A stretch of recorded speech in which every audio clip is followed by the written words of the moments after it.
Good evening and welcome to the Build With Baer Workshop. My name is Pat Bear. I'm here to build a model kit and to hang out with all of you. I'm throwing the Bear Cave, the Lego, the Scythe emote, and the Blue emote into chat. If you are currently a subscriber, you can apply those emotes. You got to be tier 2 to have that Super Saiyan God, Super Saiyan Pat emote. Lashbrook is here. Welcome, Lashbrook. If you're not a subscriber, you can just say hi. You can use other people's emotes. Ghost Val's here. Or even if you're a subscriber and you just want to lurk tonight, you don't feel like chat, you can also do that. And it's okay. In fact, I wouldn't mind it at all.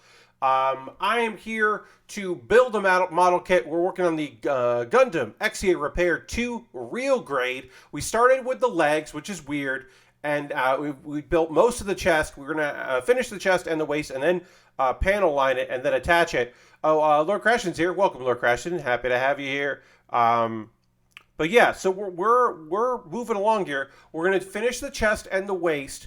And then we're going to work on the arms, and I don't think we'll finish the arms tonight. And then we got the shoulders, and then the head. The head is the last thing we build on the regular one. Build a model kit and chew gum, but you're all out of gum. Yes, Lord Crashington.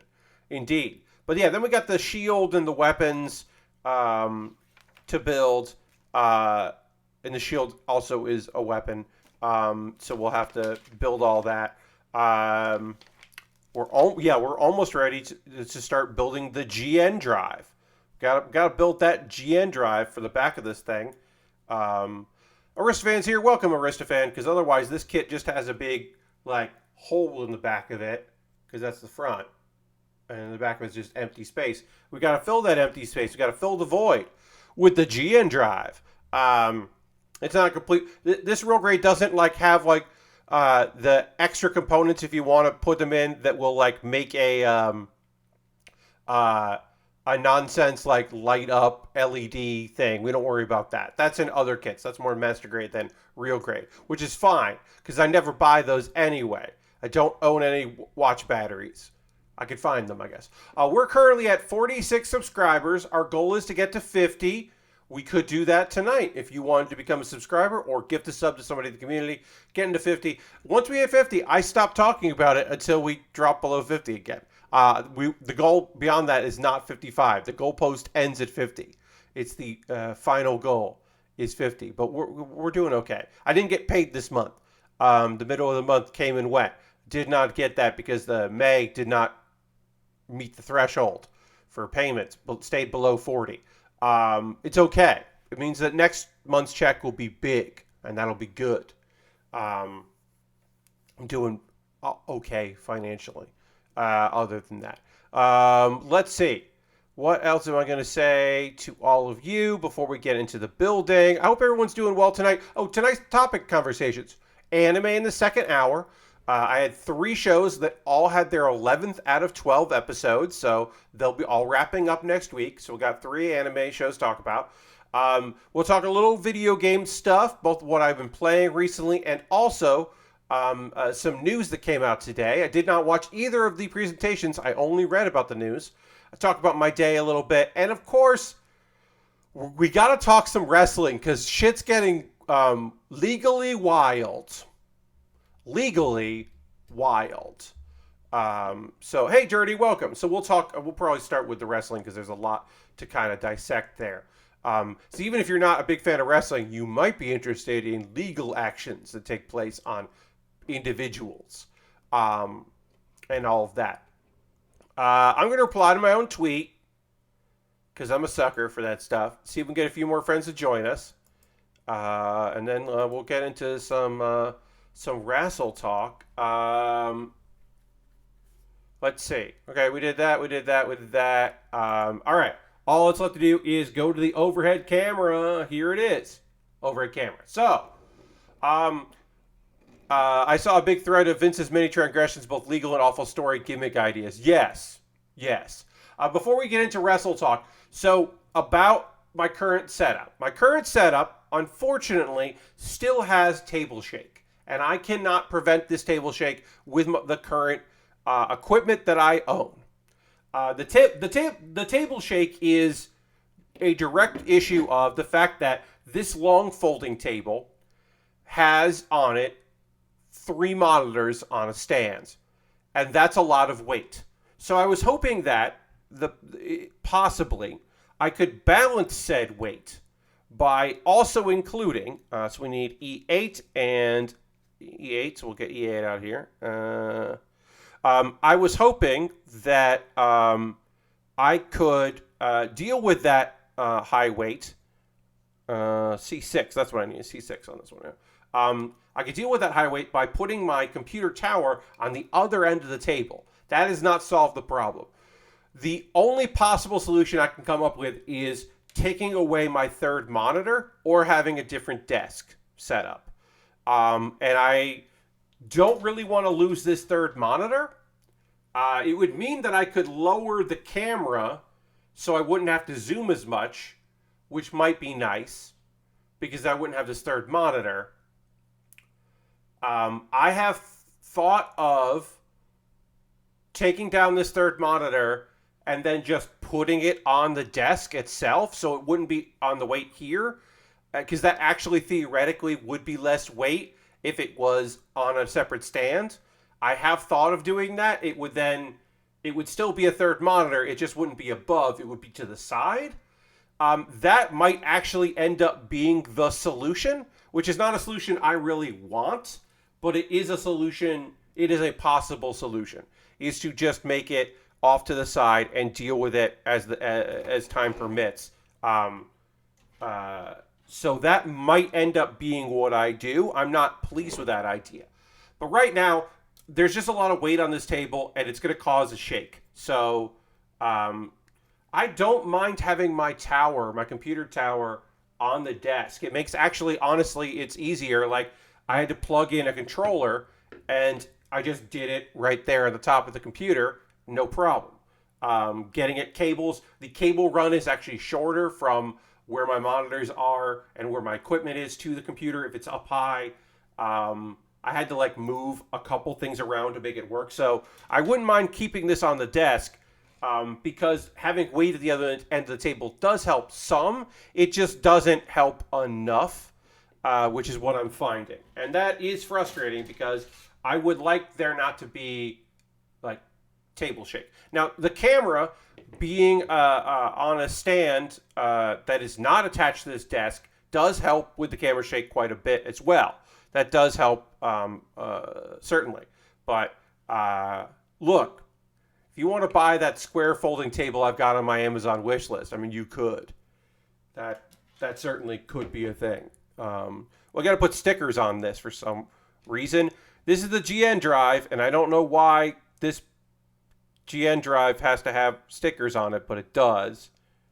So I gotta put stickers on this. And then there's a little bit of a note, and I don't understand what the note means. This goes in like this. Yes, okay, so that goes in like that. And then around that, is there any, it's like behind, oh, okay. So it'd be, you know what? Honestly, I'm not going to worry about these tiny stickers. There's no way you would see it. It's the GN drive on the back of the kit. There's just no fucking way anyone would see those stickers, so I am not going to worry about it. In the same way that I'm jumping ahead on this kit, I'm not going to physically, but I'm going to talk about a thing from later in the kit. I'm not going to be putting on the these little hologram pieces here. I'm not going to be putting the head pieces on, because those are impossible. The head is so small, getting those to fit in is incredibly difficult, so I'm not going to do it. Because it's delicate work that I don't feel is necessary, and I don't feel like it adds anything. So I have made the decision to not worry about that shit. All right, so what am I doing wrong here? Why is this not going on even? I'd like this to go on even, as it's supposed to go on. There we go. All right, we got that, we got that, we got that. That's ready. Yeah, you would barely see those stickers. I'm not worried about it. All right, let's talk wrestling. First, I want to talk about the thing that doesn't fill me with dread and doesn't make me feel sad for being a fan of professional wrestling. It's tough because I don't like Will Ospreay as a person. I find Will Ospreay to be a shit human. He's fine as a wrestler, but as a person, not a big fan for his opinions on things. Not the biggest fan of that particular gentleman. But him being in a match with Orange Cassidy is huge for Orange Cassidy, a guy who hasn't had a lot of high profile anything in a while. So for him to have something big is very good. I know some people are complaining about it because they don't see him as a big talent.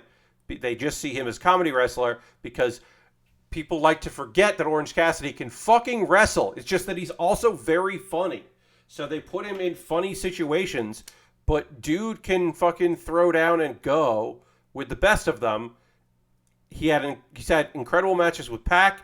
He had an okay program with Jericho, but Jericho was the one that let people down in that, not him. So I'm fine with that. God,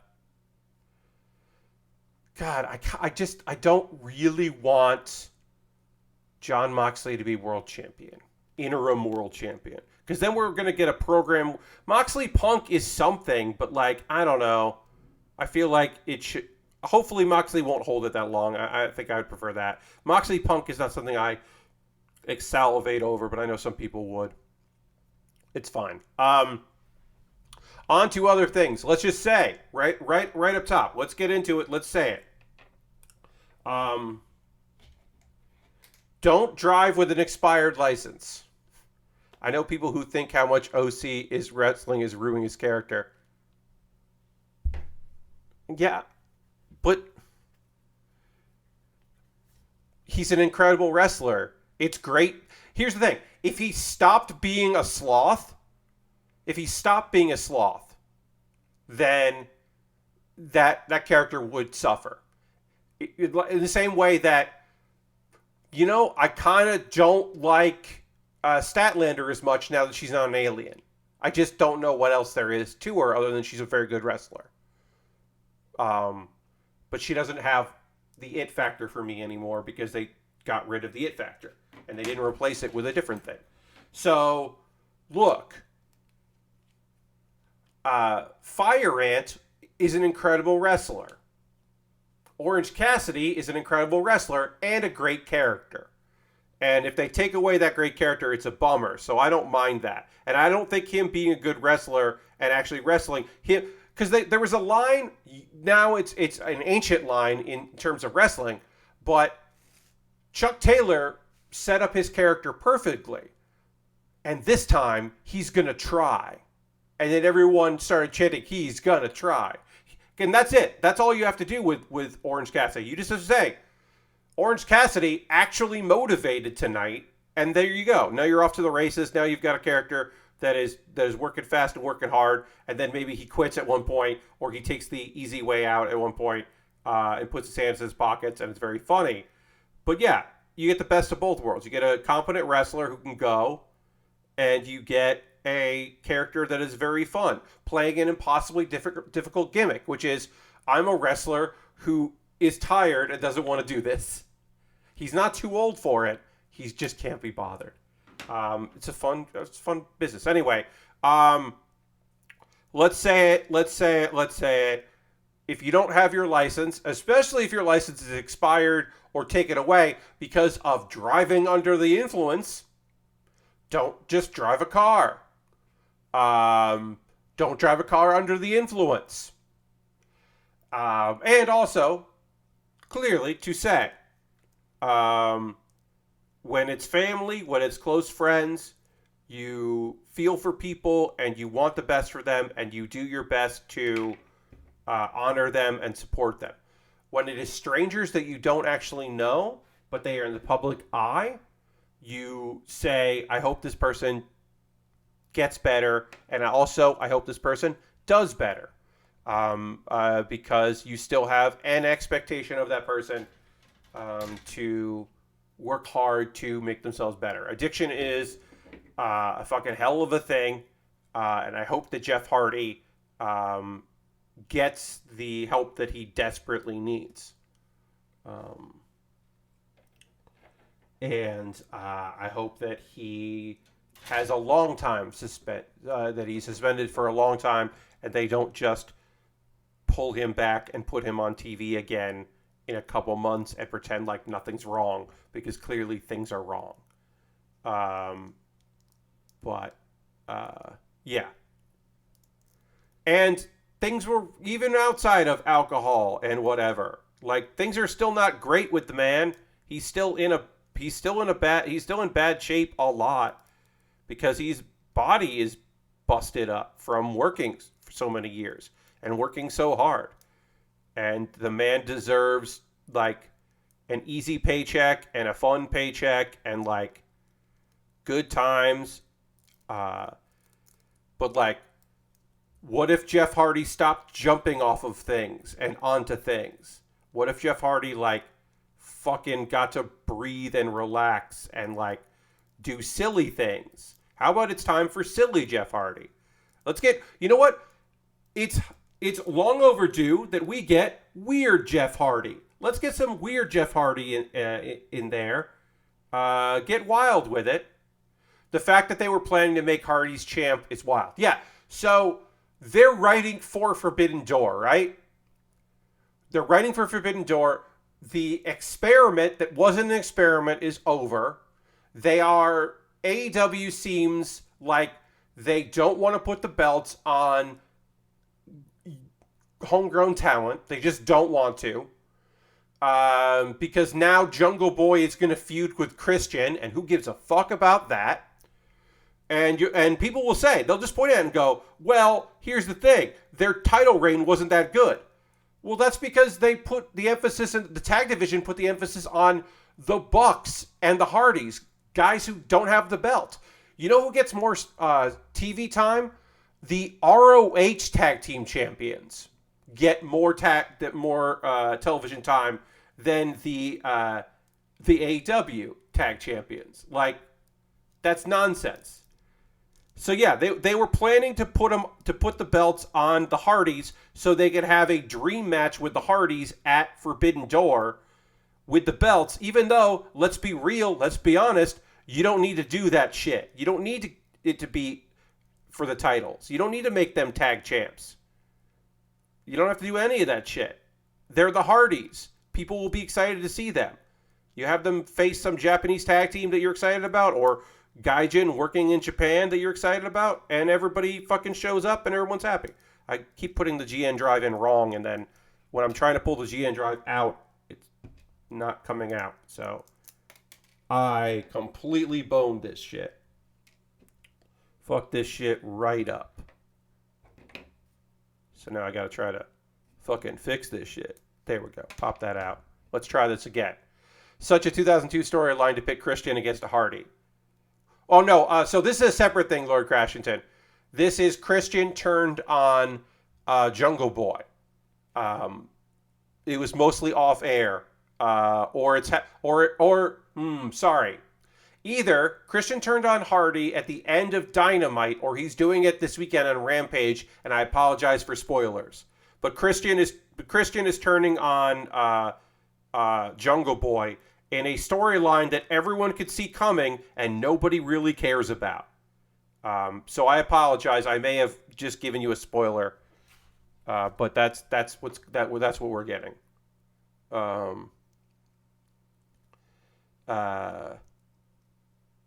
But yeah, Christian turned at the end of Dynamite. Great, thank you, Lashbrook. Because they taped Rampage after Dynamite, and so I may have been confusing spoilers with reality. But yeah, completely unnecessary nonsense feud that doesn't going to help anyone unless they want to break up Luchasaurus and Jungle Boy, which I guess they could do that. That's certainly a thing you can do. All right, so let me try to get this. Right, so this is going to go like this.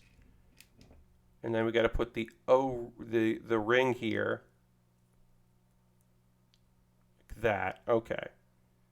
And this goes like this. That goes like that. And then this part lines up with that part. No. Okay. This might work right. I just need this GN drive to go in a way like this. Is this right? Did I do it? Yes, I did it. Well, I almost did it. Whatever. It fits. Fine. I'm going to say that's in. It's a GN drive. It's in the back of it. Let's panel line this now, and then we'll put the waste on. We'll do that. So that's like fine.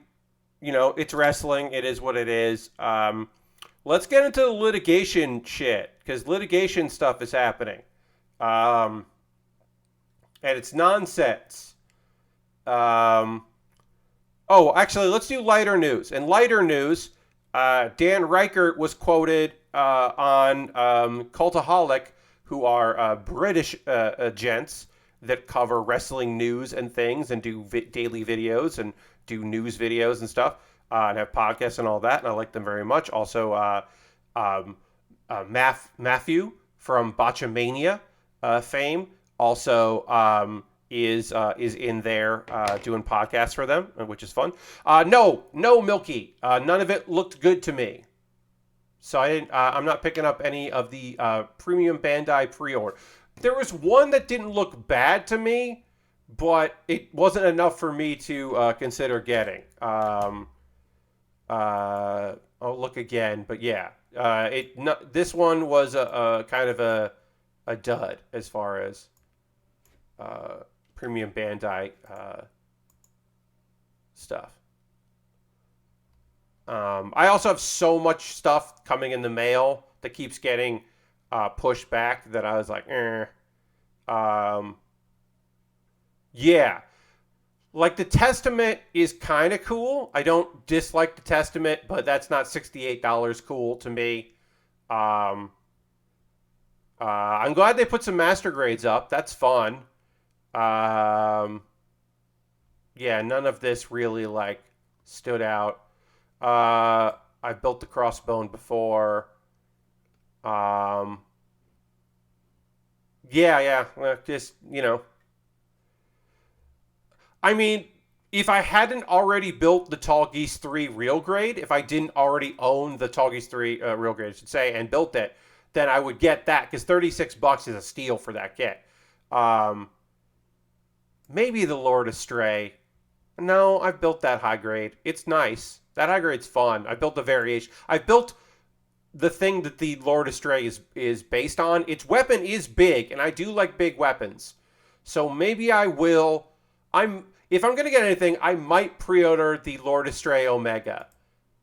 Because it does have a ridiculously large weapon that just sits across its shoulders impossibly. You got the Justicannon. Nice, yeah. No. No. Well, I guess I am lying, because I said I shouldn't get anything, but then I might end up getting something. So I might be slightly lying to all of you. God damn it.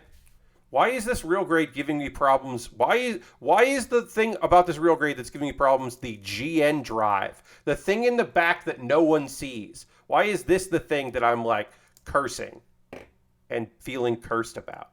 Of all the things. Why is it the GN drive? It's giving me such problems. Let's try to get this fixed. So yeah, the Lord Astray is the high grade. The Omega is pretty nifty, and so maybe I'll pick that up. I don't know. I got to see what my finances are looking like. I have so many kits that are back ordered. My list right now of kits that are back ordered are part separator should be coming this month. A Scrapulous is coming at the end of the month. So let's not count the part separator. Let's just go with kits. We got that. I got a Heavy Arms coming in July. I got the God Gundam in August. Maybe it's gotten postponed twice, so maybe not. The other Heavy Arms kit that I've pre-ordered in August, the Mercurius and Vayet kit double pack coming in August. September, I got the Marine type Gun Diver high grade. October, I got the Shenlong high grade. Sometime in the second quarter is all I have for the Asmodee high grade. And then the third quarter, the Gundam Age 2 Dark Hound, which is just like, that's an old kit that like they may be getting more stock of. and the Raider Gundam Full Mechanics, which I'm starting to see reviewers have. Reviewers have that kit, but now maybe we'll finally get a date on the Raider Gundam Full Mechanics. I won't pre-order the God Gundam. I'm done with pre-orders outside of Premium Bandai. I hear you. I still pre-order some stuff when they're on sale, because even with shipping, they're cheaper because they're just going to jump in price anyway. I only pre-order these days from USA Gundam Store and Gundam Planet. Although I will say, I made a purchase a week ago Friday, so 6 days ago. I pre-ordered something that was on sale at USA Gundam Store. Not pre-order. I purchased, not pre-order, I should say. I purchased something, and they have not fulfilled that order yet. And then I emailed them going, "Hi, I paid for this, and it hasn't processed. Is there an issue with my order?" And they were like, "No, we're just backed up." And I was like, "Oh, well, that sucks." I'm waiting on the Gundam Lidworm, the Impulse Gundam, Jesta, Cannon, and Crossbone V2. Okay, yeah. I think the only thing I have on pre-order is Doan's Zaku. Nice. Yeah, I mean, like, some of the stuff I have pre-ordered is just things that I would like. Most of the stuff I pre-ordered is Premium Bandai. But then I have a couple things from Gundam Planet and a couple things from USA Gundam Store. And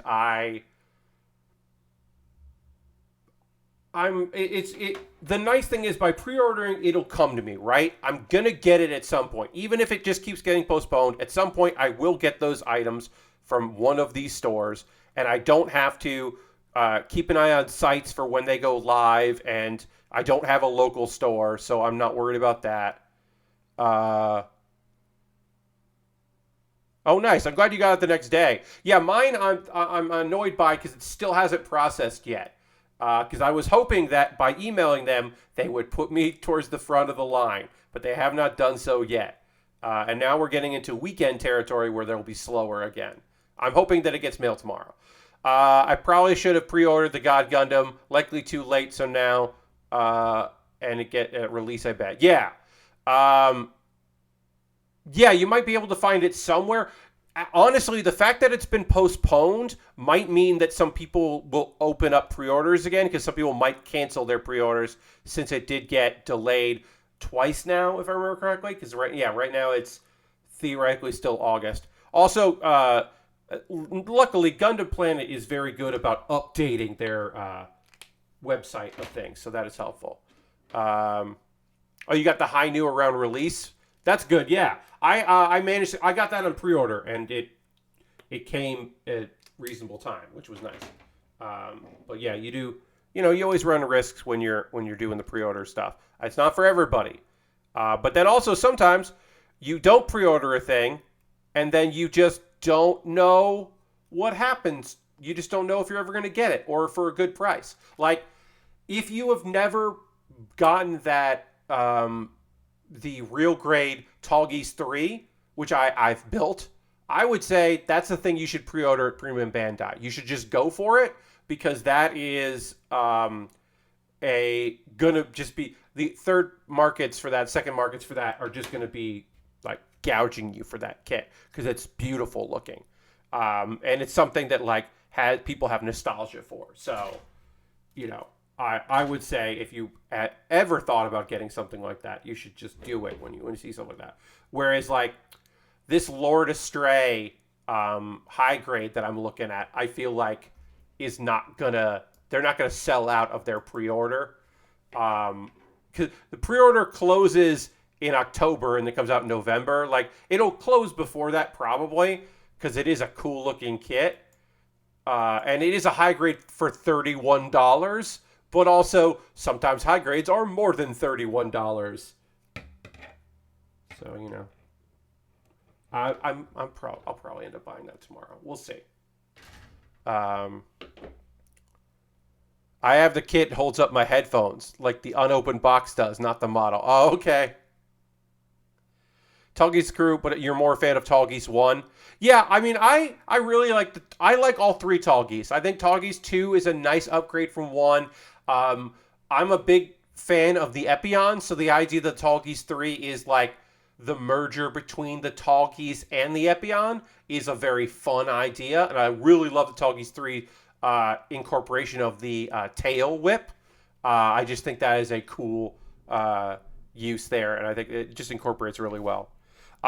Hey, if something happens, was a weird thing to say, but we're having thunderstorms here, so if stream drops out, it's not because of OBS or me. It might be because of my internet or Twitch or anything like that.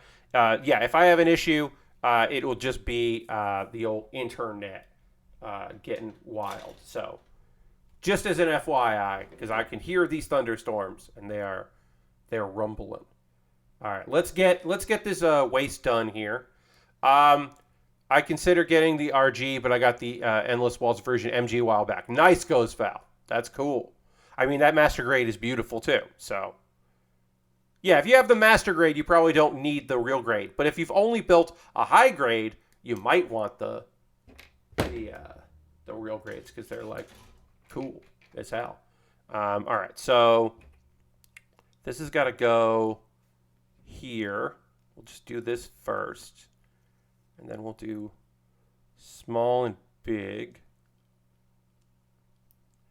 All right, so let's get into this. This is like news of the world. Accusations have been brought to the board of directors of WWE of a short-term, high-money transaction of a young woman that was in a physical relationship with Vince McMahon. Started as a paralegal, moved in very high up the ranks very quickly, became a personal assistant to John Laurinaitis. There's an accusation that she was, quote unquote, and I will say this as kindly as possible, as fast as possible, gifted to him for a little bit, and that a lot of money was paid, and then a whole lot of paid by the company as an employee. She made a lot of money very quickly, and then also eventually paid through Vince McMahon personally up front, and then later hush money for her to go away and not talk about it. There are a lot of rumors. This is information that's been put out there. There's a lot of rumors floating around about other things with this. This is the reason why Stephanie McMahon took a leave of absence. The investigation that is looking into this reports directly to the vice president of WWE, Nick Khan. So that feels weird that he is the person that's going to find out this information. Of course, things will leak and all that. This was a Wall Street Journal story that then other information has been put out. There's a lot of opinions on John Laurinaitis and the fact that he was brought back in and given his old job back after things blew out, that he will most likely be the fall guy of anyone. Vince McMahon also is in breach of contract with the XFL. There are other things, and there's looking into, well, this hush money that he sent out, was this WWE money that was funneled through him? What's going on with that? There's a lot of speculation about all of these things. There's the wild rumor to me is that the person who has been brought this information, anonymously brought this information to the board, was Triple H. That Paul Levesque is the one that leaked this information about his father-in-law.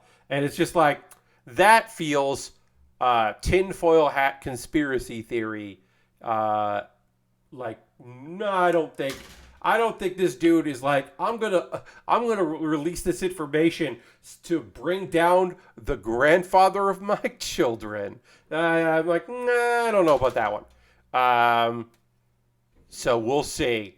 We'll see what stuff goes there. I mean, it's disgusting stuff. It's criminal behavior, certainly. It's morally repugnant.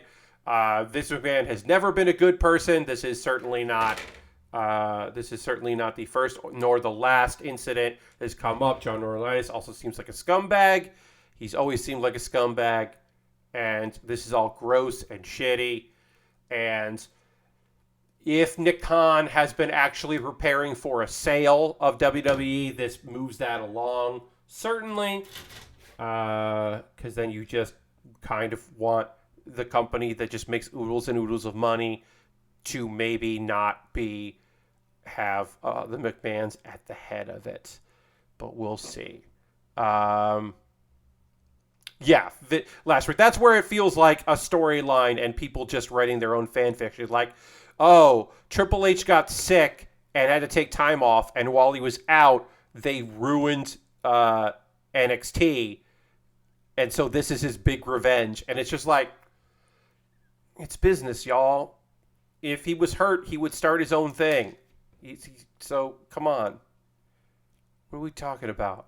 It's business and family. This isn't a soap opera. This is wrestling, but isn't wrestling. So we'll see what happens with all of this. It's obviously fucking sucks, and this woman is going to be probably exposed for who she is, which is also a nightmare for many reasons. But, like, fuck, I don't know. But hopefully, here's the thing. I do also want John Laurinaitis to go down because it seems like he fucking sucks. There was one report that Sasha Banks has been released, but nobody can confirm that. And it was a reasonable person that had made this thing saying like, hey, I know this happened, but there seems to be no confirmation of that. So that feels to be like up in the air, or a distraction. It's a distraction. That's why that's information's out there, is to distract us so we don't think about what's really going on and we focus on that. And it's like, no, okay, all right, fine. But anyway, yeah, Vince McMahon obviously sucks shit. And hey, I agree with Joey Janela that I also would like to see Sonny Kiss on AEW television. Outside of the Pride ads. Whoa, lots of thunder right there. Because the Pride ads are good, and it's great to see Sonny Kiss in the AEW Pride ads. I think that is great that her profile is so high that she's there representing. I think that's rad. But also, what if she wrestled on Dynamite? What if she was on Dynamite, kicking fucking ass and being cool as shit? You could also have her on Dynamite. That would be fucking cool. It would be cool and good if she wrestled on Dynamite. So it's like, Joey Janela's like, dig. Like, people were mad about it. And I was like, where's the fucking lie, though? Like, you can't tell me that he's not wrong. So I can't represent her by fucking putting her out there. Let her, like, she didn't have the win. Just have her in fucking matches.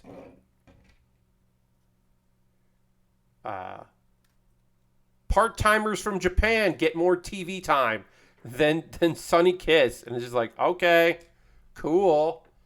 Looked at a clip, and that thunder came through the mic audio like a big boom. I don't doubt it. That was really loud. Like, my mic is supposed to, like you can barely, if I stop talking, you can barely hear the hum of the fans of my computer because I have put it on the desk. So the idea that you could hear that thunder, like, it was loud. It like shook me a little bit. That was very loud. So yeah, if things go sideways on the stream, that's why. C18. Let's see, other wrestle stuff. Oh yeah, I kind of was talking about this. Dan Reichert got a shout out because he did the MinMax show, and that got picked up by Cultaholic. People I like that cover wrestling stuff, and Matthew works with them, and it is that was cool that they mentioned Dan, of course, and it was very fun because the CEO or the owner of Cultaholic pronounced Dan's last name wrong because he's never heard it out loud or hadn't said it or more, and then he was corrected by someone else who's just like, oh yeah, Dan Reichert, see, from Game Informer and Giant Bomb. And it was just very weird to hear like a dude in his 20s on a website about, or YouTube channel about wrestling mention the name Giant Bomb, And I was just like, well, of course he knows what Giant Bomb is, but also that's still fucking weird. It's still weird to me that he was like, oh, yeah. I know all about Giant Bomb. This is very strange. I mean, of course he does. He's a young person on the internet that likes wrestling, probably knows about, and video games, so he probably knows about them. That was just odd to me. I found that to be kind of fun and delightful that Dan would get a mention. And it was basically just covering like him talking about backstage stuff and how things don't happen, and Dan was talking about Vince but not talking about Vince. I had joked that he was going to get covered because his first solo stream back, or his first solo stream as a Giant Bomb employee and not a WWE employee, he like talked about a bunch of wrestling. Like he talked about how like Jeff Hardy is a great guy, but his Wi-Fi sucks, because Dan was doing, podcasts from home. And how like Kevin Owens is like the fucking best dude and all that. And I was like, oh, I hope Cultaholic, like, quote, Dan Reichert, Kevin Owens is great. But this was also fun to hear. So what did Dan say to make it on there? Honestly, it was just last week. It was just him talking about how like, how Dan stuck it out, but a lot of people. Basically, it was just the thing where it's like it wasn't a great work experience because so many talented people would come through and suggest really good ideas, and those ideas would go up the chain, and then nothing would happen with those ideas. And maybe those ideas weren't all winners, but a lot of them were probably just like interesting and different, and how those would like fall apart, and then, it would just kind of go nowhere, and how he stuck it out while a lot of other people burned out or got laid off really fast. Yeah, but it was just, John, yeah, I agree. But it was really just, Kim talking about like, the issues that he faced while he was there trying to be creative and do stuff. And of course, also like, you've got to imagine that Dan didn't pitch the weirdest shit he could think of, but he must have been pitching some weird stuff.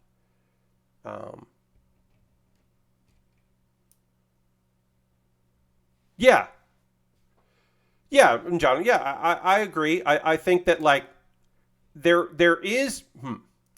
are times where trying to change the culture from within is a noble thing and a necessary thing for people to do, but there's only so much one person can do.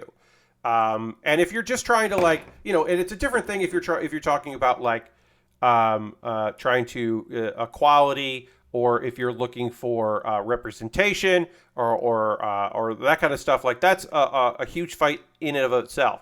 But if you're just fighting to like here's the thing.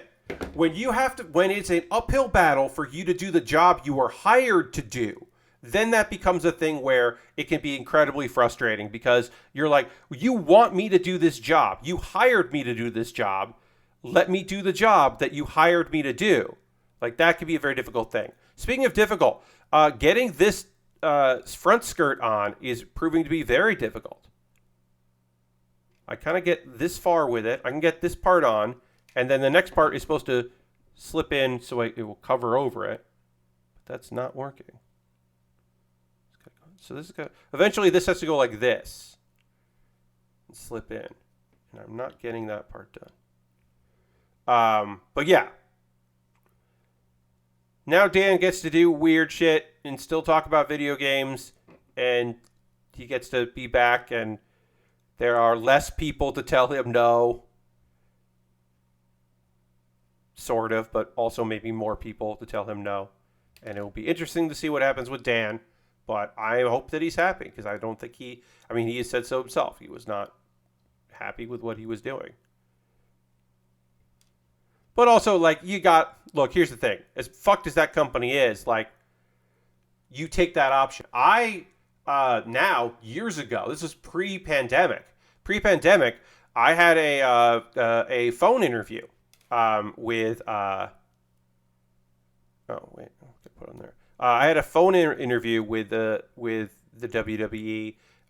This was pre-NXT 2.0. To be a writer for NXT. and they were very interested in the fact that I am an improviser, because the some of the people I talked to liked the idea that I worked in comedic wrestling nonsense. Some people didn't really care about that, but the fact that I had like comedy cred and improv cred, and that my big pitch was, I would like to work with younger talent on character development, not just like, oh, well, this person does this, so all the moves should reference their name or their gimmick, but actually like developing a character to be a full-fledged thing. So that was my big pitch as that. And again, obviously, I didn't get hired by NXT. I didn't move to Florida and do all that, but I got pretty far once, and then not as far the second time, and then I stopped doing that. But really, the reason why, whoops, oh no, dropped a piece on the carpet. Will I find it? Yes, here it is. Nope, that's not it. All right, I get to find a piece that fell on the carpet. It's a white piece, so I should be able to find it. Let's try to get this on, and then I'll do the other one. The real thing that I was excited about was, one, that's a cool opportunity, and two, I really love the idea of working in Florida and not having to travel, because the writers have to be on the road too, because everybody goes on the road and then everyone's there in the town and then everyone works hard, and then you work too hard and then your ideas get thrown away because somebody else has a different one last minute, and then or somebody comes in and just says rewrite the whole thing, and you got to rewrite everything from scratch, or someone gets injured and you can't do anything about that, so you got to stop that and all that stuff, and then you have to then go to the next town and start all over again. And I was like, well, NXT goes on the road, but the writing job that I was applying for did not have any travel involved. Oh, we got one of them in. Okay, good. Did not involve any travel, and I was like, that sounds great. Let me try to find this piece here. I found it. All right, we got one on. Can I get the other one on? Let's panel line this first before it pops off here. Just go a little gray right there. This guy just keeps wanting Kenny Omega to play Mario Party. I don't think so. I mean, he did want, the gaming stuff was certainly like things that he pushed for, but he was pushing like podcast ideas with different creators, and did a lot of pilots for stuff, and had a lot of ideas for that, because he was working on podcast stuff, because that was his, that was the job he had at WWE, was podcast producer. So he wanted to. There was an idea that like, I think it was Johnny Gargano and some other people would do a like Attitude Era focused podcast, since they were like, we grew up loving the Attitude Era. We weren't in it, but we're now big shot wrestlers who love this stuff. So let's like talk about that. And it would like, and that idea I think is really fun, like as a generational thing. That was one of the podcasts that like, Dan was like, I hope that happens, because we recorded some stuff for it and it seemed cool, but who knows?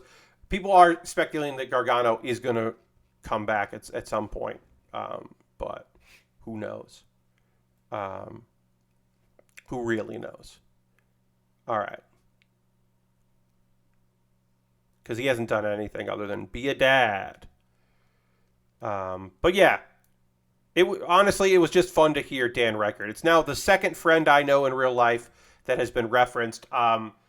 There was a Sasha Banks story years ago. This is years and years ago, about, it was like, it was the Star Wars stuff a few years ago, because Sasha Banks was doing like a press junket, and a friend of mine, Megan, works for Decider, and she like asked Sasha Banks like a wrestling question that Sasha answered, and I can't remember what it was specifically, but it was like, it was a scoop.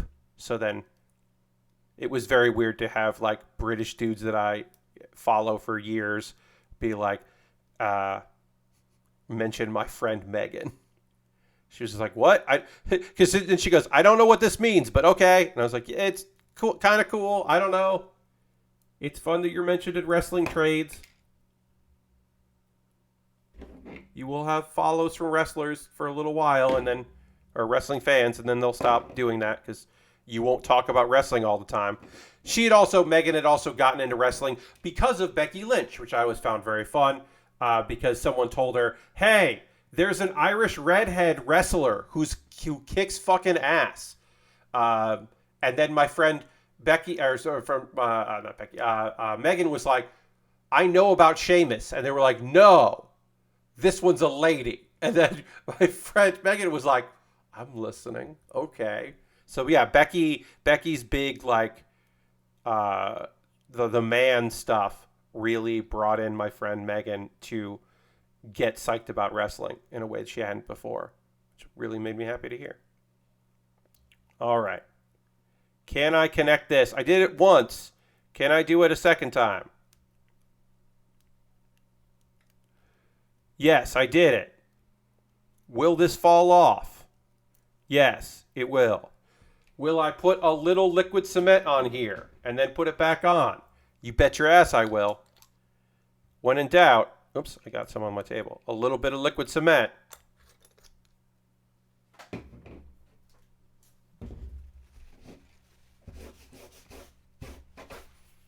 And then blow my hand over here because the fumes.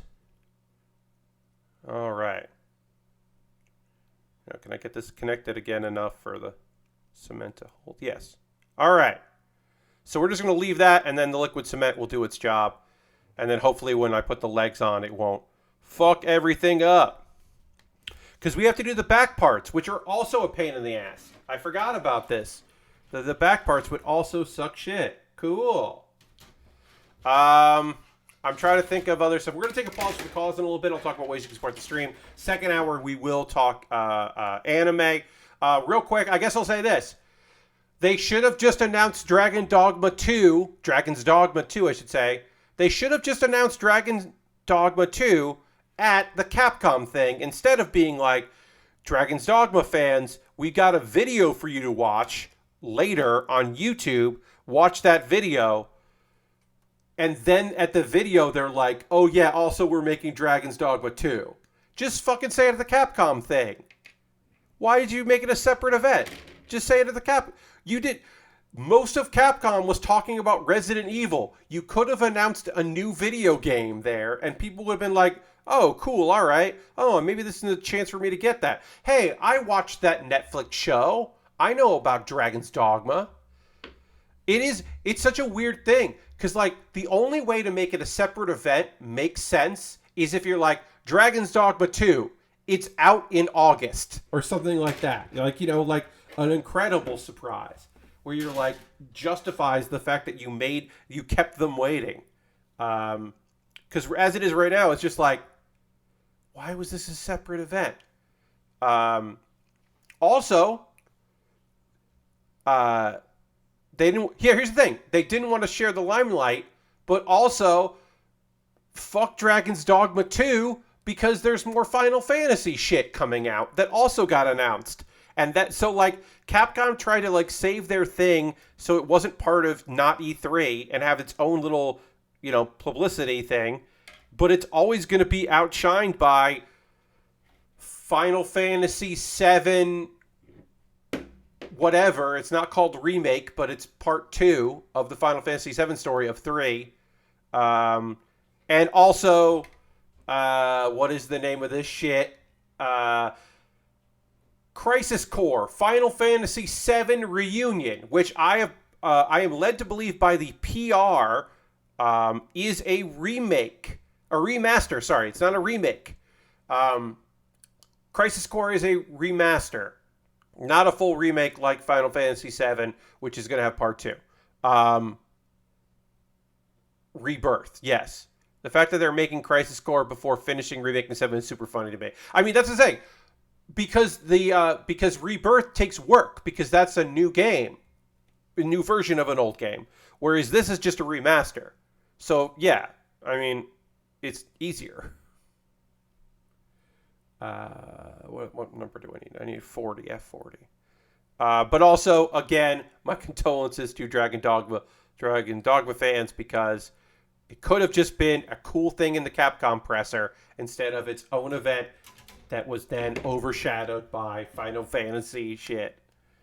Couldn't even have their day in the sun. When they heard that Square Enix was making Final Fantasy announcements, Capcom should have changed the date of this video.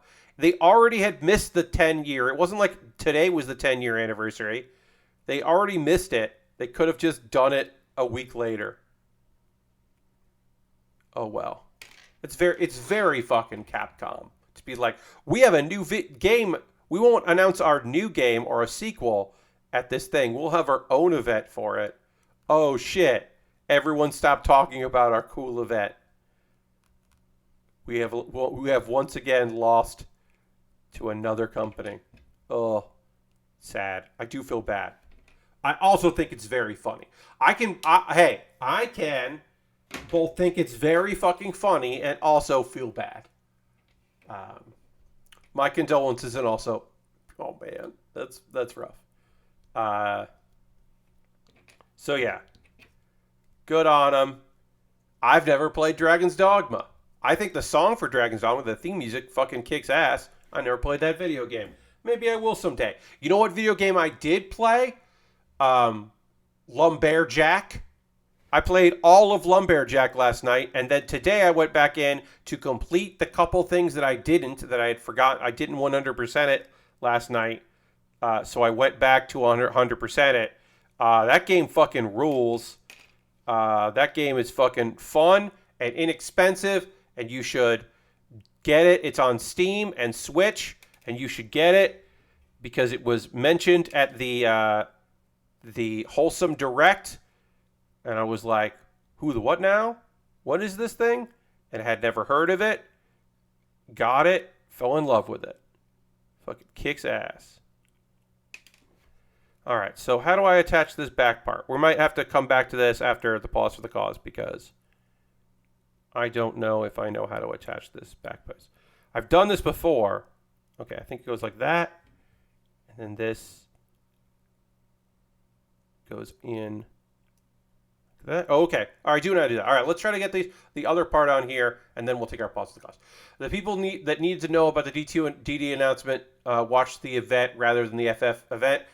But, like, Dirty, more people... Here's the thing. They aren't making Dragon's Dogma 2 just for Dragon's Dogma fans, because that's not enough people. They have to make it for people that have always heard that Dragon Dogma was cool, that will then track the game down and buy the version that's available and like get hyped or go like, oh, I missed it the first time, but now I'm going to be able to see it. Like, they have to reach those people too, because there's not enough people to justify making a video game from the last one. So yeah, so they need more people than that. They do need people that like. They need some of the people that are more excited about Final Fantasy than Dragon Dogma. They need some of those people to get on board. I like that Austin tweets after it telling Patrick to pick up his phone. I like that. Yes. Yes, Lord Crashington. It's not coming out. But also, who knows how those Final Fantasy games aren't going to come out when they say they are either. I'm just saying, like, you got like Dragon's Dogma. Here's what I'm saying. Dragon's Dogma 2 should have been announced at Capcom's event. And it's silly that they did a separate event, and it's almost like it's not justice, but it's like, I don't know, it's lovely that they got upstaged on their special day because they chose not to do it during their presser when eyes were on them.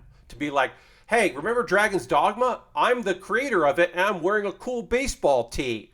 Let me tell you about Dragon's Dogma. Anyway, it's been 10 years, and we'll have a video on YouTube. Instead of being like, hey, it's been 10 years. It's about time that you get to hear about the name Dragon's Dogma 2. Like, you could have just done it there, and then people would have fainted, and other people would have been like, I don't know what the big... Oh, okay, cool. Like, you do it at the thing. You don't do it now at like, well, we made a special video for it that we're putting on YouTube later. It's like, nah, that's silly. They goofed. Hey, Harold, welcome. You can grab it for $4 in PlayStation at the moment. Hell yeah. I love Dragon's Dogma. I feel like there's only a 50% chance the game will ever come out. Yeah, it also may never come out. Like, that's also possible that we just don't actually see it. All right, let's give this time to dry before we. Oh no, well, we got the leg on. We got the leg on. Oops, I got most of the leg on here. This real grade really does feel like a real grade from the year 2014 because it is a version of the Exia because the Exia Repair too. Hey, we just got raided by Puppet Jared with a party of 24. Welcome, raiders. Hi. Hello. Let me actually zoom out here. Oh, nope, too much. I zoomed too much. There we go. We'll just do it like that. Hey, raiders, welcome. We got a puppet raid. Folks, if you're not already following Puppet Jared, please do. Oh, thank you, Rami. Can't stay, but you're rad. And is that a Gundam? Yes, this is the Gundam Exia Repair 2. This is a real grade, which means that it's a small kit, but it's fancy and will continue to be annoying for me to build. But it's going to look really rad. Let's give it a shout out to old Pepper Jared. Old Puppet Jared. I think I said Pepper Jared, which is a different thing. Mista Shanks, thank you very much for the follow as well. Friends, from my stream, if you're not already following, check out Puppet Jared. You may instantly recognize that puppet, and you're like, wait, that's from like Dorkly, right? And yes. And Jake Young, if you don't know Jake Young, who just so happens that every time Puppet Jared does something, Jake Young happens to retweet it. It's weird. Wink. Jared, Jake Young is fantastic. You should check him out. And Jared is cool too. Yes. But folks that came in from this raid. Oh, also Slightly Nightly. Thank you for the follow. Also great name.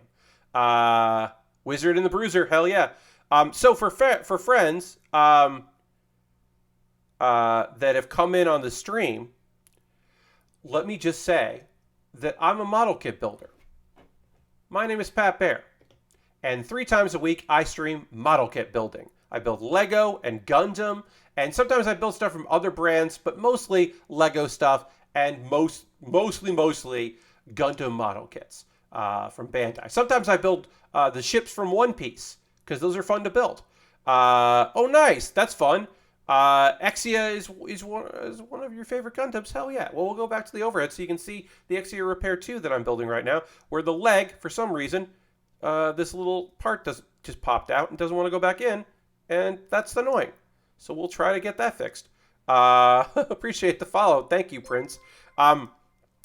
So yeah, we build model kits. We talk about anime and video games and wrestling and other things that I'm excited about, stuff my chat is excited about. I try to keep a very good eye on chat because like this kit has some details to it, so it is a fun thing to talk about. But the thing that I have found about model kits is eventually I run out of things to talk about when it comes to model kits because there's only so much you can say. So we have to talk about other things. Because like if you're playing if I play Hearthstone on stream, for instance, I can talk about the game I'm playing. I can talk about the moves I'm making. I can complain about my opponent taking too long and roping out every fucking turn. What is this person even doing?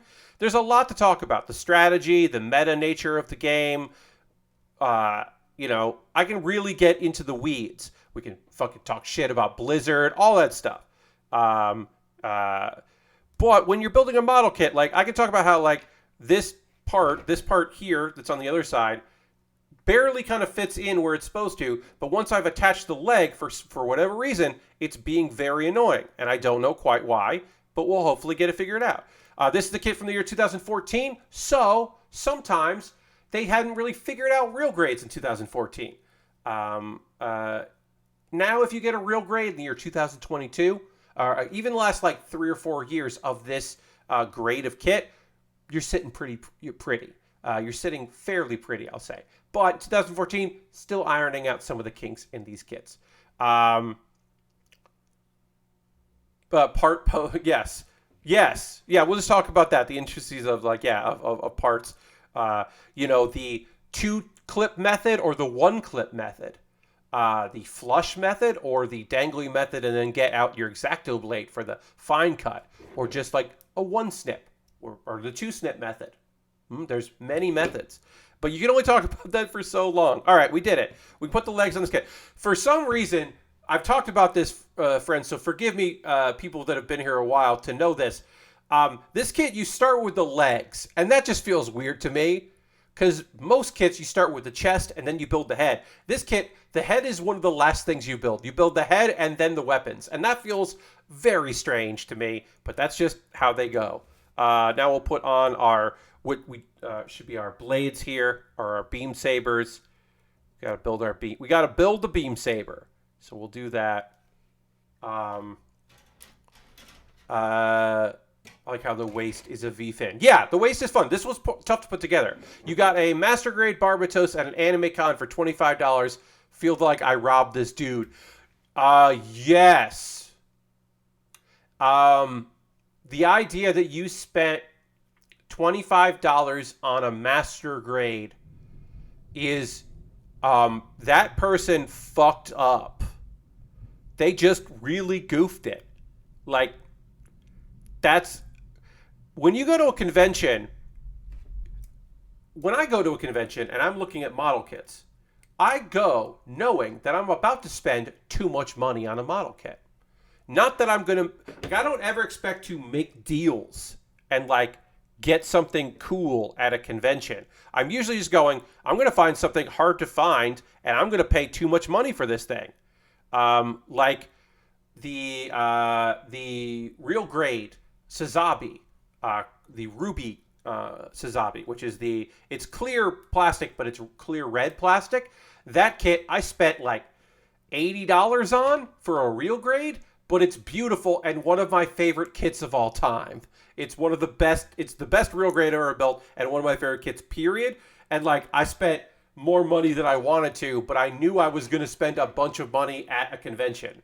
So the idea that you're going to like get a master grade, the master grade Barbatos, it's not like it's impossible to find. It's just that's too reasonable a price, especially these days, because kits are pricey right now, friends. You got a Zoids Wardick for obvious reasons. Yes, that is a good find.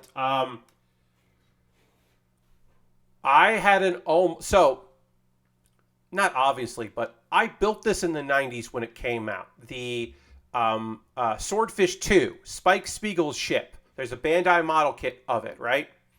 I bought that in the 90s. I imported that from Japan. I had a friend in Japan buy it from me from a store and mail it to me at the time. It was the first like import I ever made like on my own outside of like websites or whatever, when like people would like do like bulk orders.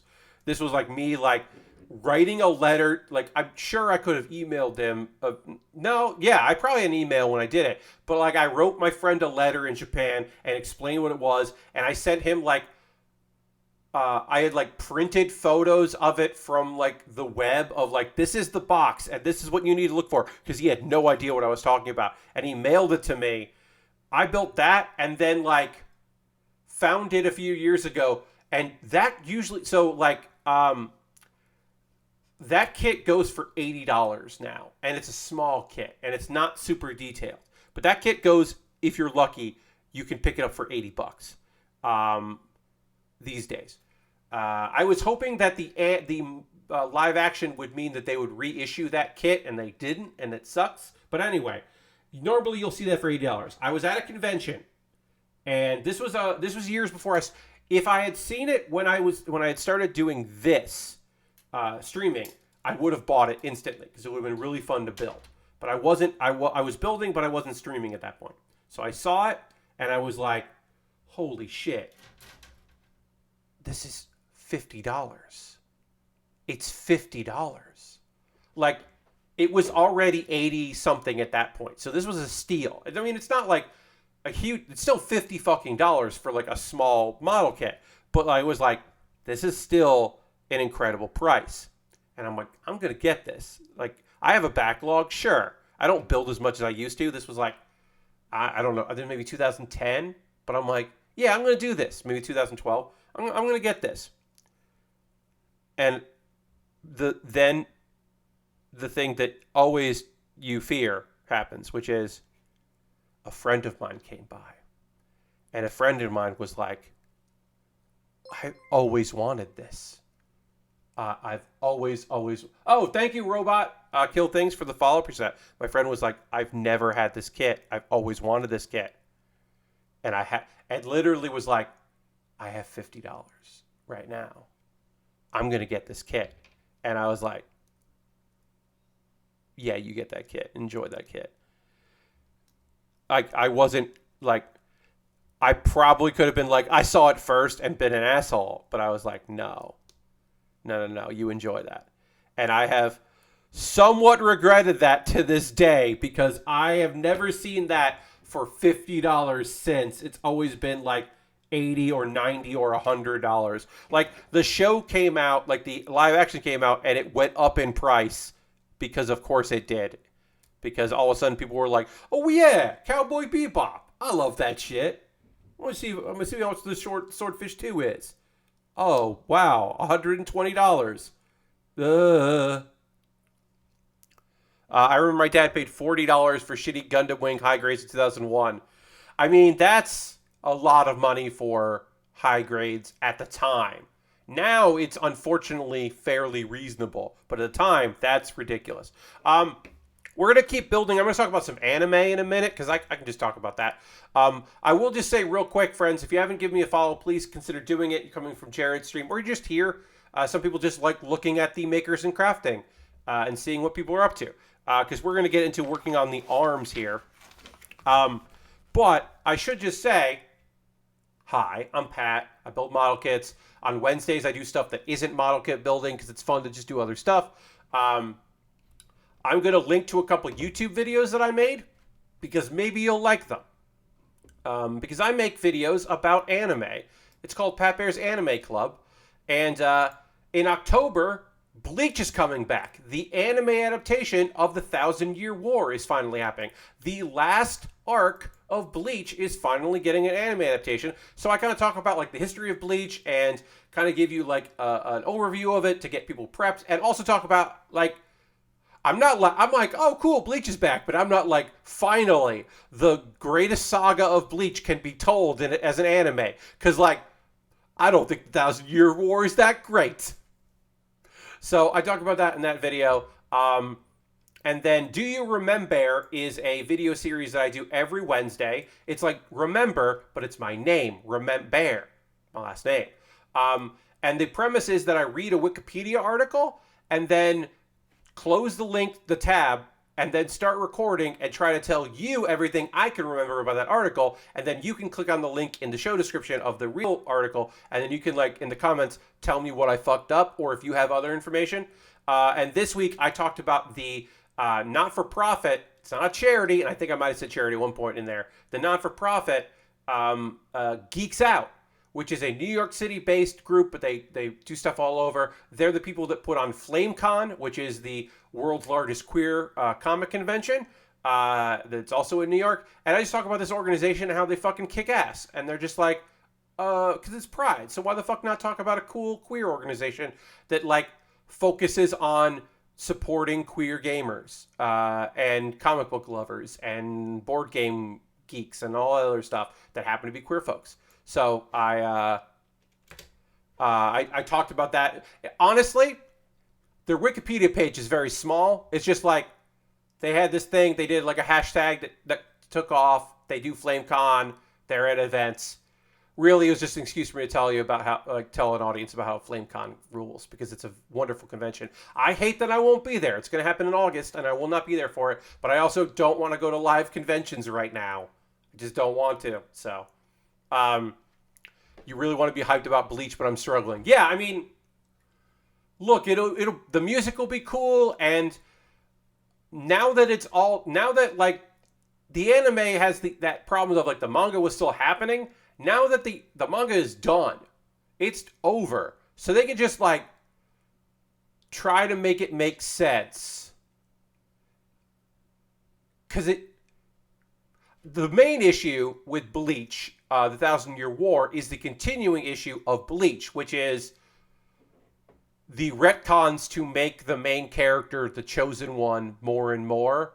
Like, instead of just like, oh, it's happenstance, and then it turns out that he's great, it's like, no, no, no, no, no. From the very moment this character was born, he was meant to be this big thing. He's the chosen one. And how that fucking... That's also an upcoming Pat Bear's Anime Club, is me looking at the chosen one idea, and how like how you can hopefully how some shows and manga have subverted that, and others have just fallen into it. And some examples where I think it works out well, but other examples where it's like, this is not, your main character is not the most interesting character because they have to be the legendary chosen one. That's why some of the other characters are more interesting. But yeah, that is the issue with Thousand Year War, is it's just like, and another thing about this guy. There's more about how cool and special this guy is. We got more secrets to reveal. Let's flashback and let's talk about how his parents got together, because his parents had to be special. Ugh. Oh yeah, and then they took. Here's the thing: the Fulbright arc was kind of cool because they took all his powers away, and then he had to get new powers, and that was actually kind of not bad, but also bad. Yeah, the music's gonna be cool. I mean, like, Ichigo's theme #1 is gonna. I'm gonna watch in 2022 new animation where #1 plays, and I'm gonna get a little fucking emotional about that.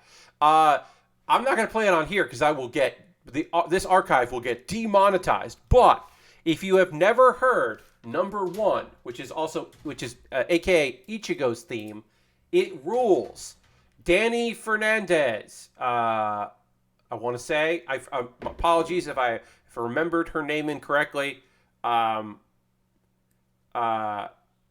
But #1 is just like cool. That #1 has like multiple kick-ass guitar solos in it, and just this like lady belting about how awesome you are, and like just like it's just a song about like, hey, guess what? Now you fucking kick ass, and everybody knows you kick ass. Everybody is expecting you to arrive and kick ass, and guess what? You're going to prove them justified, because you're about to show up and kick all of everyone's asses, and then a cool guitar solo is going to happen with like a slide in there. Why is there a guitar slide in this guitar solo? I don't know. Oh, it's just so good.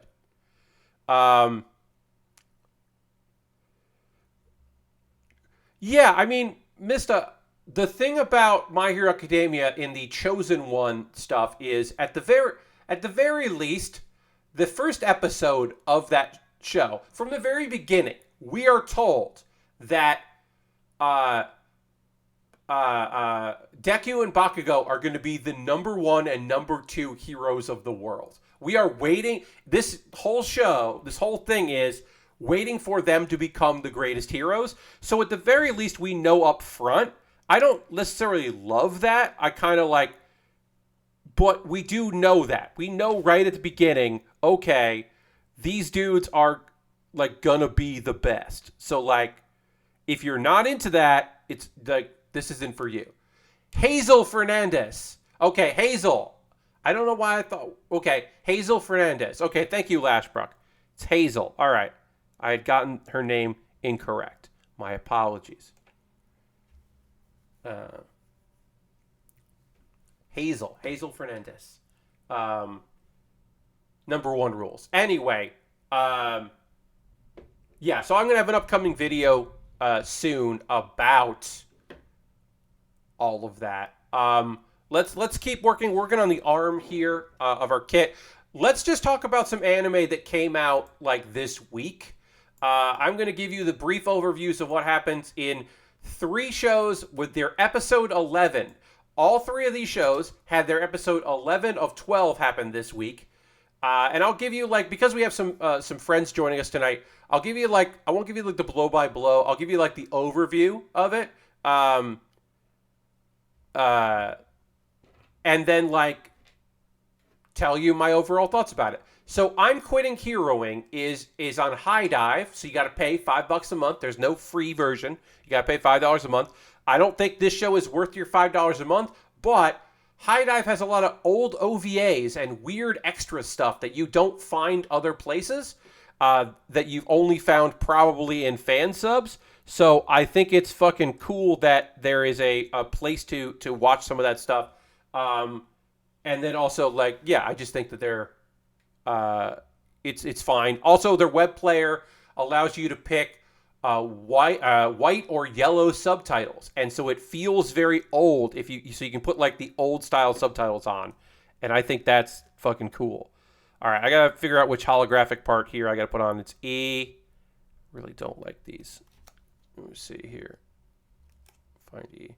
Anyway, I'm Quitting Heroing is the story of Leo, who pushed back the demon lords, or the demon queen. The demon queen invaded in this like medieval era magic and whatever fantasy. The demon lord came in, fucked everything up, and then our dude single-handedly defeated all the generals of the demon queen's army and the demon queen, and was just like, no, you gotta go, get out of here. And then everyone was fucking terrified because this dude just single-handedly defeated the Demon Queen all by himself. And everyone's just like, hey, what if you got out of here? What if you weren't around? And he does not respond too well to that. He decides, you know what? Fine. You don't want me here? I'm going to go hang out with the Demon Queen. I'm going to help her rebuild her army. And she's like, what? Get out of here. So then he's like, fine. I know what I need to do. I will secretly help you rebuild your army. And you'll have to accept me because I will do such a good job that you cannot do this without me. Which is basically most of the series. And then the twist, the big twist, the whole thing. This is a fucking isekai. It's a time-based isekai because our character is he's like 3,000 years old, and he is a bioweapon that was created to protect humanity for all eternity, which also involved like a future world, like our world in the future, and it crumbled over the years, and now he's survived. Now he's in modern day. Or not, he's in a medieval world, and we find out why he spent all this time helping them, while he busied himself like showing up to help the various people that he needed to help. Why was he wasting his time doing all this? Oh, the reason why he's been wasting all his time helping the demon lord, the demon queen, I should say, and her underlings grow stronger is so that they could defeat him. Because our dude, this entire time, this episode 11, is almost exclusively about how this guy, over 3,000 years, at various points started to lose his mind because the world was at peace and he only felt needed when there were monsters to defeat and enemies to face. And he ran out of enemies to face. So he, at one point, tried to create people based on himself, bioweapons, to then destroy the world so he could then defeat them and have a world to save. And he was like, fuck. I can't do that. I am losing my mind. I need to find people to kill me. And at the end of the episode, I guess he's dead, but it's episode 11 to 12, so also maybe not. But it's I'm Quitting Heroing is a fucking weird show because it's an action show that, like, at some points is very fucking funny, and at other parts is devastatingly sad. Like, this dude says thank you right before a spell hits him that will make him powerless for a short time. He literally says thank you to the woman that is about to kill him using a spell named after him. And it's just like, fucking yikes. There's a lot going on here. And also times it's silly. Sometimes it's a very silly show. Obviously, we're not seeing the silly parts right now. We're seeing the dramatic parts. But, like, it's weird. The manga, like, I'm not caught up on the manga, but there's obviously it goes way beyond where this 12 episodes are going to be. I kind of gotten bored with it eventually, so I don't know. This isn't like a you should get High Dive just to watch this show recommendation, but if you already have High Dive, you should watch it because it's like one of their better shows this season, I guess is what I'll say. I guess we'll leave it at that.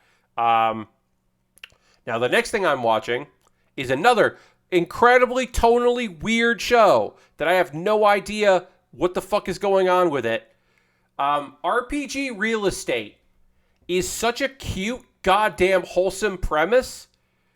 The premise is, okay, so like a few years ago, the Demon Lord got defeated in this fantasy world of magic, different anime, RPG Real Estate.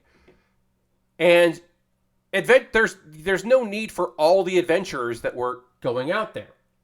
So our main character, Kotone, like, finished adventuring school, and it's like, well, what do I do now? I'm a decent mage, but, like, there's not as much need for adventurers now that Demon Lord was defeated. What do I do? Well, she gets a job as a real estate agent, and she starts working on, like, rentals and selling property to people, and most episodes are she and her friends and coworkers help people, and almost always help people, like, immediately. Like, they're very good. Usually it's like a character gets introduced and then they find a place for that person to stay. Like, almost all the time. It is, they're hitting, like, they're betting 1,000. Now, underneath this story, there's a side story that's happening in the background, which is there's a dragon that keeps fucking showing up. And people are terrified because this dragon keeps, like, destroying things and fucking shit up. And through the course of it, we start to think, hey, maybe one of the cute girls that works, because this is a cute girls doing cute things show. But eventually we're like, hey, is one of these girls a dragon? Does she keep turning into a dragon and causing havoc? That's not going to be good. Well, shit has hit the fan. Because it turns out our girl, Fa, is a fucking dragon. She's not the dragon that's causing all kinds of shit. There's a caster who is controlling a dragon, making that dragon do things. But that's not our girl, Fa. But our girl, Fa, is a dragon. And maybe the person who's causing her to do things is justified in causing her to do things. Maybe not. We don't know. Shit's getting weird. 18. What's 18? Anyway, this episode ends with Fa being mind-controlled by a caster, attacking Kotone, the main girl, who has done nothing but support her friend and believe her in her friend this entire time. And she just fucking got hit and knocked out of the sky. And I don't want to say this show just killed one of their main characters, but it does very much look like this show just killed one of its main characters. So I don't know what the fuck's going on with RPG Real Estate. Also, it's a show that, like, sometimes definitely wants you to think that it's, like, got two characters that are queer, but it's a lot of subtext. It's just like, are these two characters who live together and are roommates, are they dating or what? And it's like, the anime is just like, haha, here's a joke about them living together. And you're like, yeah, but are they dating or not? What's up? I don't think they'll say. I think they're going to keep it as subtext. for as long as possible. Anyway, I'm fully expecting in the last episode a bunch of people that they've helped over time show up to help Kotone. That's my big guess. But maybe that won't happen. I don't know. Maybe I'm misunderstanding what's going on in this anime, but I feel like a bunch of characters are going to show up to help out Kotone. But maybe they won't. Maybe they won't. All right, I got to get this hologram piece in, and it fucking sucks, and I hate it. These little holographic pieces are fucking pain in the ass. They look cool as hell, but they're a pain in the ass to put in. And you really have to zoom in to even see them. But we'll get it together. And the last anime show that I want to talk to you about is the best isekai this season, which is not saying a lot. And if you don't like isekai, well, you certainly aren't going to enjoy this. But I'm liking it. I still think it's good. And that is...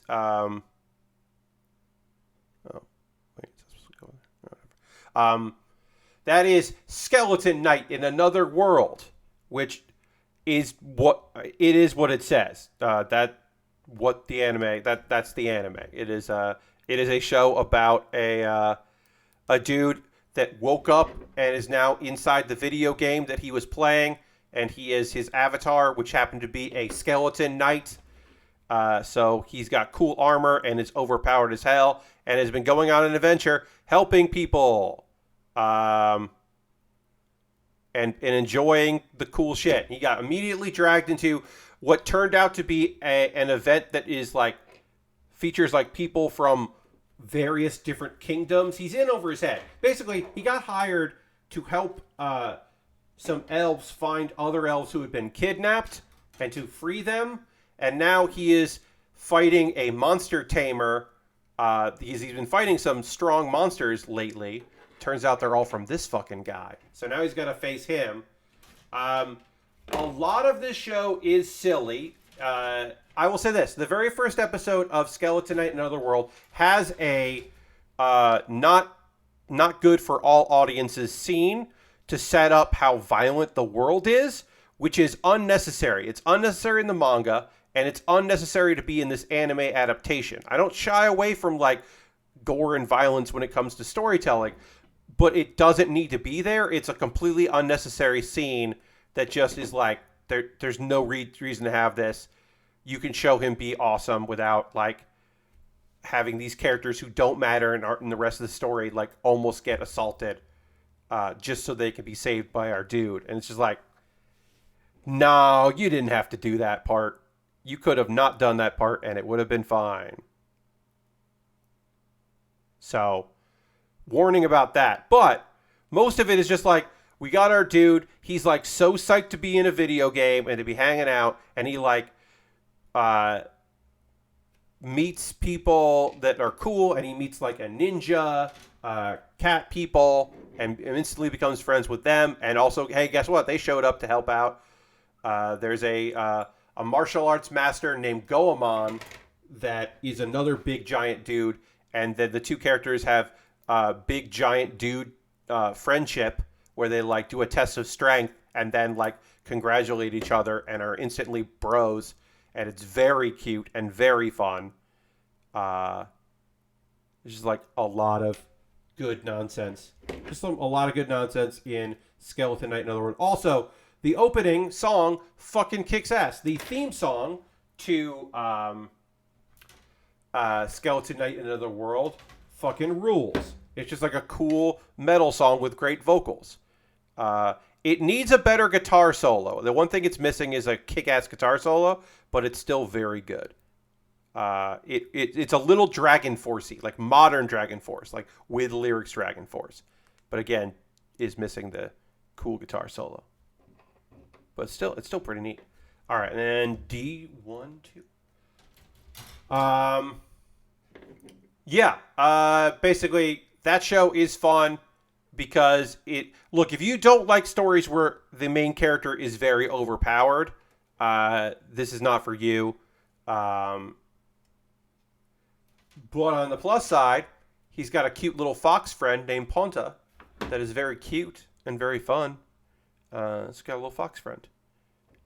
And we won't see it in the anime adaptation because I don't know if they'll make a season 2, but we won't see it later. But in the manga, eventually, he becomes the student of a giant fucking dragon that is just like, this dude is just like, you know, they go to visit this ancient dragon to find more about our guy's curse. And then dragon's like, I can't help you with that. But what if I trained you to make you, because you seem really strong, but you're not, you know, working to your full potential. So what if I helped you with that? And of course, our main character is just like, yes, please, let me learn from a goddamn dragon this rules. So that's a fun thing for the manga. Pat Bear's Anime Club will be a live episode. Will be here on. I'll be streaming on the 29th, Wednesday the 29th. I will be doing a live thing where I will look at my favorite shows and my least favorite shows from the previous season, and then preview what's coming out in the summer, aka the summer of Overlord, because Overlord season 4 is coming out, and that's going to be pretty big, friends. Because that show always does very well, even if the third season is not my favorite, because it is an isekai where the main character is the fucking villain, and he is unapologetically the villain. And season 3 was like, hey, you know how this guy's the villain? Well, we're going to go out of our way to introduce cool, interesting, fun characters that you will like appreciate and enjoy. And then our main guy's going to do horrible things to them. So enjoy that, and we'll repeat that at least twice. We're just going to introduce you to great, cool characters, and then have our main character destroy them. To reiterate the point that he is a monster. But there's also a cool butler. So here's the thing about Shield Hero, Mista. I can't, I'm not watching it weekly. I'm watching, every couple episodes because I didn't love the first season, so I'm not, super invested in the second one. I can't tell, because I haven't read it. Is the source material bad? Does it get bad? Or is this anime adaptation doing a bad job? Because it seems like the pacing just seems awful. I do know that events that happen at the end of season 1, they jumped ahead to them having a town just so they could have a cool ending to the season. And I think they're dealing with the fact they jumped ahead, but it just seems like, hey, you know what this show needed? More heroes. We need to introduce a lot more heroes. That feels like a weird thing to do. It just feels odd. They're like, this is what we need, is to introduce a bunch more heroes. That's what this show was missing. Apparently the turtle arc is shit, but they're doing some fun stuff with pacing to try and fit in things in between. But they aren't sure if it's getting more seasons. Yeah.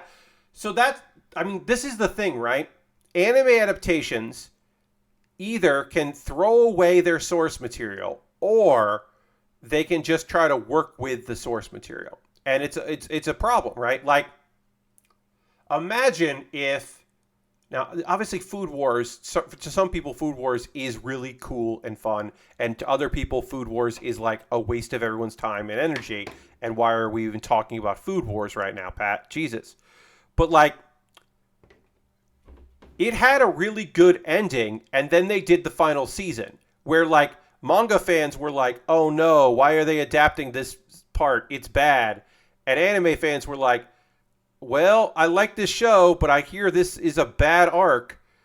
But it's well, what if they had ended at 4th plate instead of doing 5th plate? Because 5th plate is bad. People may remember me watching that weekly.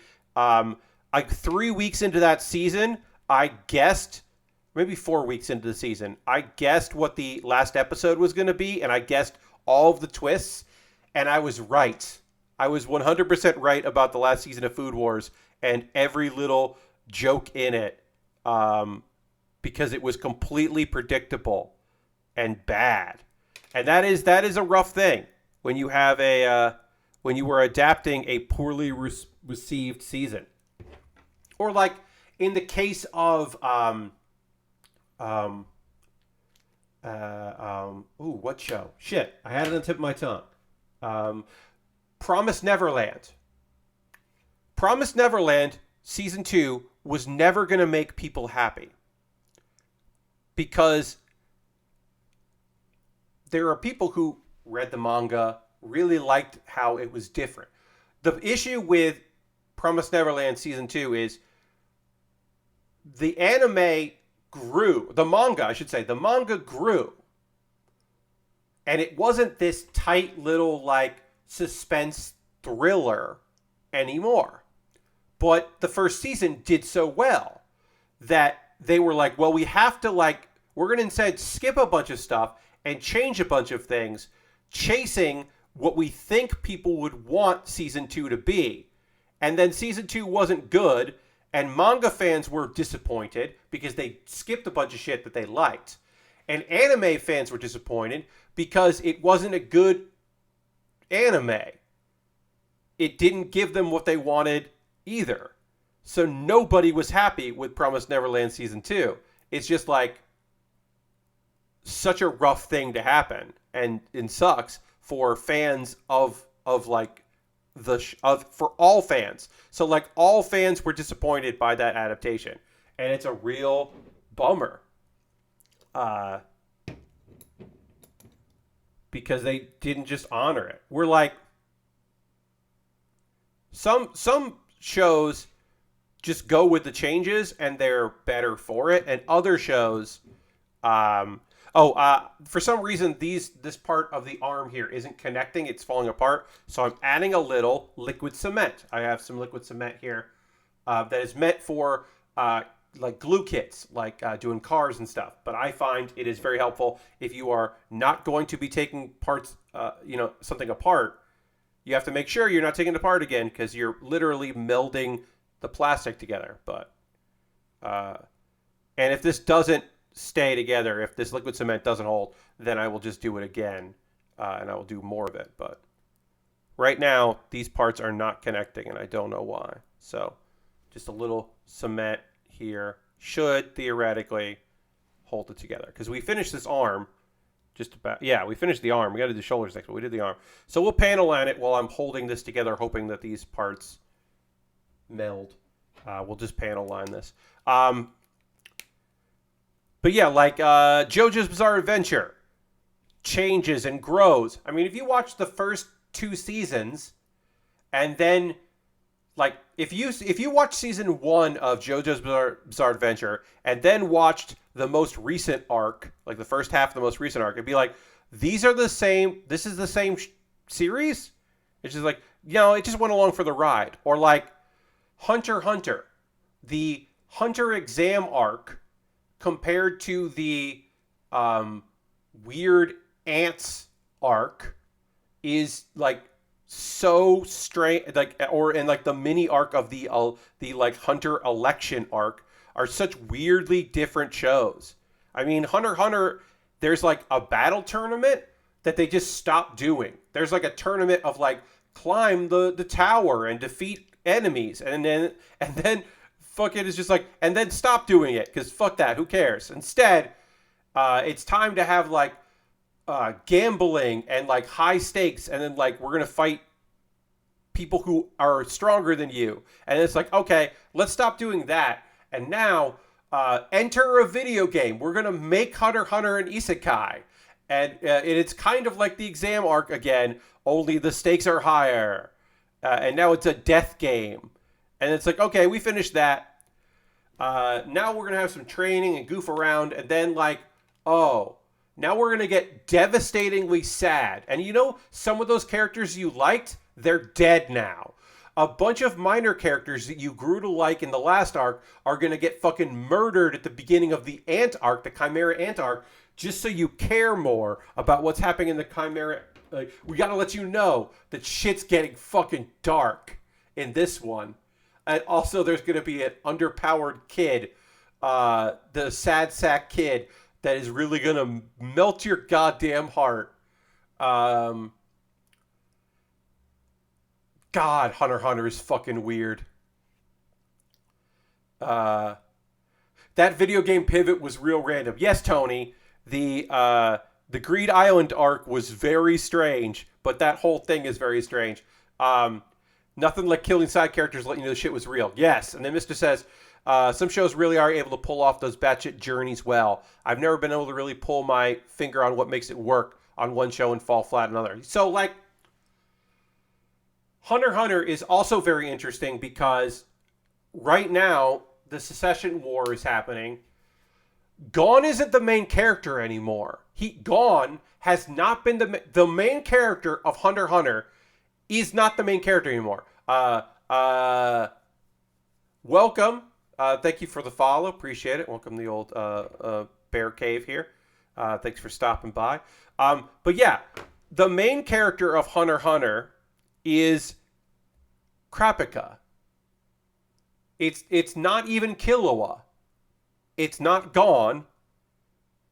It's just this weird thing. Like, shit's weird, man. They made the anime even weirder. I don't know what else to say. Hunter x Hunter is just such a strange story. Hunter x Hunter is what happens when you make Yu Yu Hakusho and you get sick of making Yu Yu Hakusho. Like, in my opinion. Like, that's why the tournament arc the several tournaments, because there are 2 tournaments in Hunter x Hunter. Neither tournament concludes. We don't even we just hear about what happens in one. And the other one we abandon because it's not fun anymore for the mangaka. Like, that's so fucking weird that there's an anime or a manga where, like, they're just like, yeah, you climb the tower and you get powered up and you face stronger people. But, like, you know how that's really cool? Fuck it. We're done with that story. We're out of here. Or, like, okay, it's going to be this tournament and, like, the winner, one person is going to lose and then no one else loses. Yeah, we didn't actually show you what happened there, but whatever, it's over. Yu Yu Hakusho could honestly just be another arc in Hunter x Hunter. Yeah. Because, like, by the time we get to the secession tournament in Yu Yu Hakusho, like in the Demon Land, where, like, it's a 3-way fight, and it just so happens that everyone's champion is 3 members of a 4-person crew. It's very clear that this mangaka is, like, done working on this story and is, like, ready to move on and do other things and feels trapped because there's no way Hunter x Hunter can go, like, or Yu Yu Hakusho. At a certain point, Yu Yu Hakusho can't be ghost investigations. Like, Yusuke can't be a ghost detective anymore because now he's, like, the ancestor of, like, the strongest devil that ever lived. And he's got to, like, rule the demon world or, like, fight a dude. Or, like, at least he's got to compete in a tournament to decide if he's going to rule the world. And it's just like, this is so much bigger than it has any right to be. What are we doing here? So then you learn from that. And then Hunter x Hunter, like, is just, like, the whims of an author. Because, like, there's a thing in Hunter x Hunter about, like, they introduce a character, and I don't know why they put it in the anime, but it's in the manga where they're like, in 5 years' time, he and Gon will meet again, and the world will be forever changed. And then it's like, sorry, Gon is not the main character, and it's not around anymore. And so this whole prophecy doesn't make any sense. We'll just ignore it, except for the weird sickos that won't ever forget it. Like me. I'll never forget it. All right, so this is going to go here. This will go like this. And this is going... I missed a piece here on the arm. We got a lot done today. We finished the chest. We did the waist. We did one whole arm. Made some good progress. But we are going to wrap things up. I want to thank everybody who came and hung out and came in on the raid. That was lovely. It's lovely to have you here. I hope you come hang out again. My next stream will be on Saturday evening. So the next one will be on Saturday. So I hope you come back for that. Saturday at 9 p.m. Eastern. for 2 hours of forgot being a spirit cop. Yes, that last arc. Yeah, totally. It was odd. So yeah, we'll finish this kit up because we got more work to do here. I don't think we're gonna finish this on Saturday. We're gonna get close to finishing on Saturday, and then my next kit is, I don't know what it is because it's supposed to be the Hello Kitty Gundam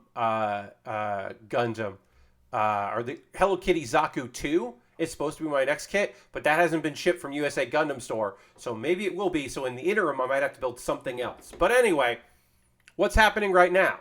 Well, what's happening right now is we're going to raid. That is how we end every stream. We end every stream with a raid. We're going to go find somebody out there doing cool stuff, and I hope you come along on this raid. I promise that the whoever we're raiding is a cool person with a good, fun community. Now, they might not be a model kit builder. Oftentimes they are not. But they are someone doing something awesome out there that also has like a fun crowd.